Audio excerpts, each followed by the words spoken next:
अरे भाग्यवान, मेरे जूते कहाँ रखे हैं? मुझे बाहर जाने में देर हो रही है।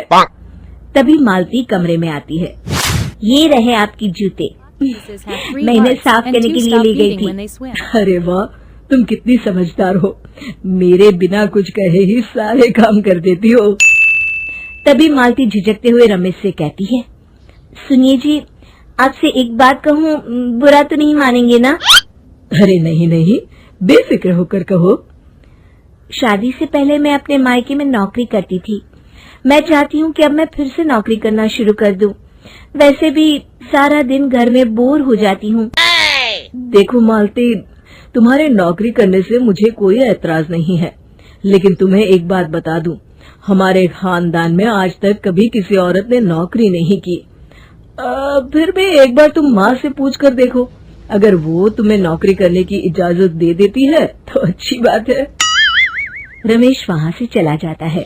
फिर उसी शाम मालती अपनी सास के पैर दबा रही होती है। तभी उसकी सास मालती से कहती है, अरे क्या बात है बहू, आज तो ठीक तरह से मेरे पैर नहीं दबा रही। किसी ख्याल में खोई पड़ी है क्या? मैं भी तो जानूं आखिर बात क्या है। दरअसल वो माँ जी। अरे हाँ हाँ बोलो, इतना सोच क्यों रही हो? माँ जी, अगर आप बुरा न माने तो मैं नौकरी करना चाहती हूँ। घर के काम करने के बाद मेरे पास काफी वक्त बच जाता है। मालती की ये बात सुनकर उसकी सास गुस्से में कहती है, अरे बहू, तेरी तबीयत तो ठीक है ना? आज ये कैसी बहकी बातें कर रही है? भला हमारे खानदान में आज तक कभी किसी औरत ने नौकरी की है जो तू नौकरी करने की बात कर रही है, हैं? अरे बहू, तू क्या रिश्तेदारी में हमारी नाक कटाना चाहती है? जितना जल्दी हो सके अपने दिमाग से नौकरी का भूत उतार दे और अब जा, जल्दी से रसोई में जा, खाना बनाने का वक्त हो रहा है। मालती मन मार कर खाना पकाने के लिए रसोई घर में चली जाती है। अगले दिन, नमस्ते माँ जी, कैसी हैं आप? अरे आओ आओ दिवाकर बेटा, बैठो, मैं तुम्हारे लिए चाय मंगाती हूँ। बहू, जरा एक कप चाय तो लेती आना। फिर दिवाकर एक फाइल खोलकर मालती की सास के सामने रख देता है। ये देखिए माँ जी, ये है पिछले महीने का हिसाब और ये रहे मुनाफे के रुपए। एक बार हिसाब देख लीजिए और इन कागजों पर अपने दस्तखत कर दीजिए। अरे दिवाकर बेटा, मैंने भला आज तक कभी तेरा हिसाब देखा है जो अब देखूंगी? ला बता, कहाँ दस्तखत करूं?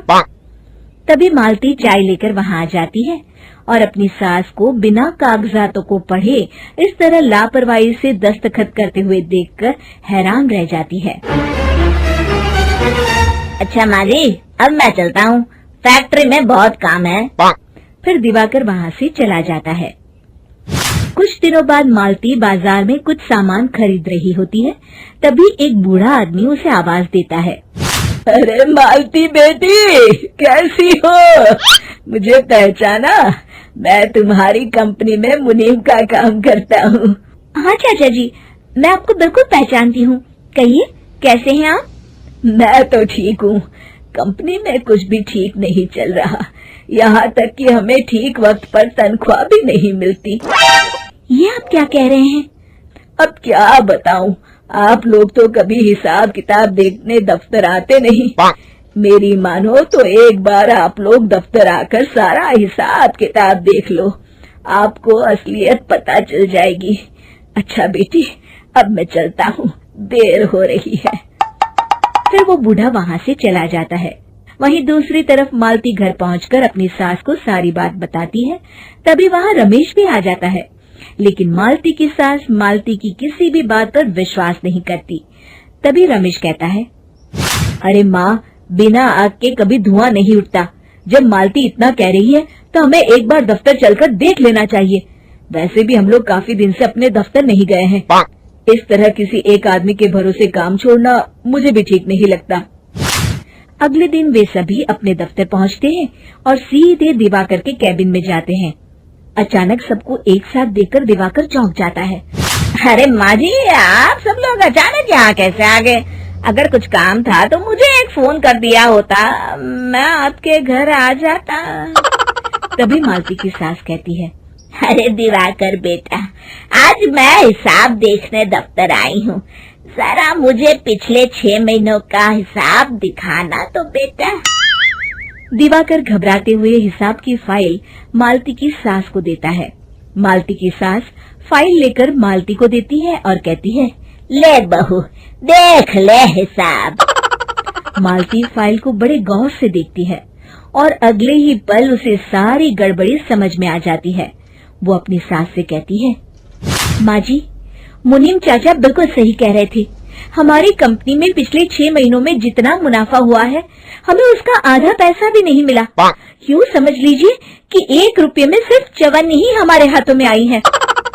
मालती की बातें सुनकर मालती की सास गुस्से से दिवाकर को पूछती है, क्यों दिवाकर, मेरी बहू जो कह रही है वो सच है? दिवाकर समझ जाता है आज उसका भांडा फूट चुका है। वो गिड़गिड़ाते हुए कहता है, मुझे माफ कर दीजिए माँ जी, मैं पैसों के लालच में अंधा हो गया था। अरे वाह दिवाकर, तू तो 1 नंबर का चोर निकला। इतने दिनों से मैं तुझ पर आंख बंद करके भरोसा करती रही और तू मुझे ही चुना लगाता रहा। अभी के अभी निकल यहाँ से और दोबारा अपनी शक्ल मत दिखाना। दिवाकर वहाँ से भाग जाता है। मालती की सास मालती को शाबाशी देते हुए कहती है, बहू, आज मैं समझ गई कि पढ़ाई लिखाई हमारी जिंदगी में कितनी जरूरी है। मैं बहुत किस्मत वाली हूँ जो मुझे तुझ जैसी बहू मिली है। शिक्षा, पढ़ाई लिखाई का इस्तेमाल सही जगह करके हम दुनिया में बहुत कुछ बदल सकते हैं।